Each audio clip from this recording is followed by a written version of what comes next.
Aside from the stuff you have to do to earn a living, what's the stuff you do anyway, regardless, even for no pay, even when it gets really tough, simply because it's a part of who you are, and that's what you truly want to do? This is a question I asked recently when I published the long conversation I had with my fellow martial arts instructor, Mike Cresswell. When I first started Aikido was that, my instructor was a full-time Aikido instructor. He was the only full-time Aikido instructor in the UK. He was, on the breadline as a result, but, that was his passion. And so. And viewer Anu Singh replied, wouldn't the best case scenario be when your actual work is also something you enjoy? And my answer is absolutely yes. When I finished my engineering degree, what I loved to do was to build things. And what I thought I was good at was writing software. And after interviewing in many places for my first job, I landed a post as a research engineer where I got to work with super clever colleagues, inventing and building new stuff. I loved computer. They were quite expensive compared to today. And at work, I was given a very powerful computer that I would have loved to have at home, but I could never afford. And for me, it was like spending my days in the best amusement park in the world.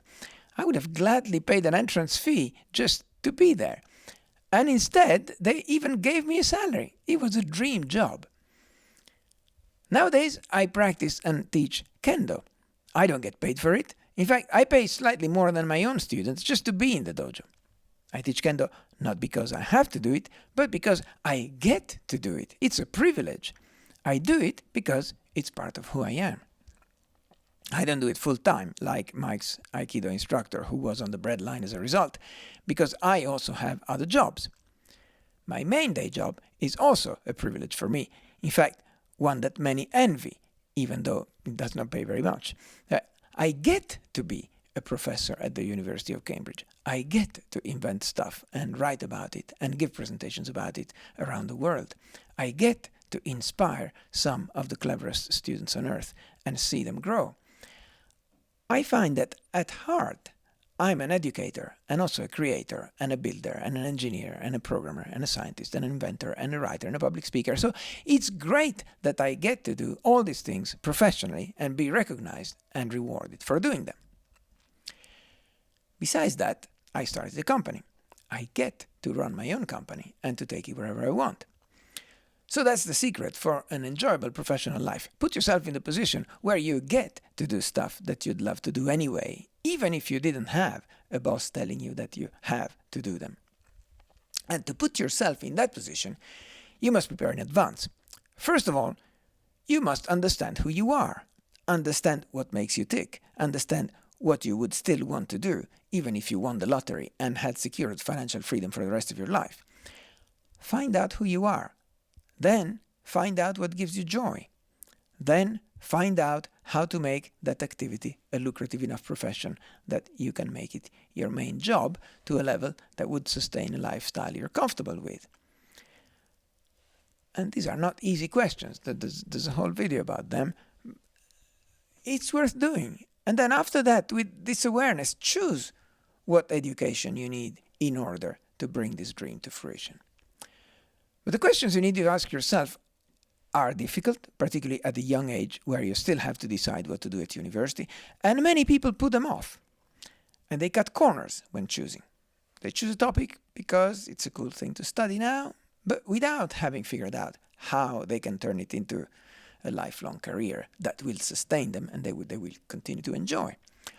Or they choose another topic because they like the privileges or the money that they believe would be associated with it, but it's not really who they are. And if they had to do it for 10 or 20 or 40 years, they'd soon be really unhappy in that role. And also they would be promptly overtaken by other people who have a true passion for that, and therefore are much more likely to succeed at it. And so my suggestion is invest in yourself and in your education, because that's the highest return investment you can make. But before that, do the hard work of figuring out who you really are. What would you like to do if you didn't have to do it? And figure out if there's a way for you to do it that is financially sustainable.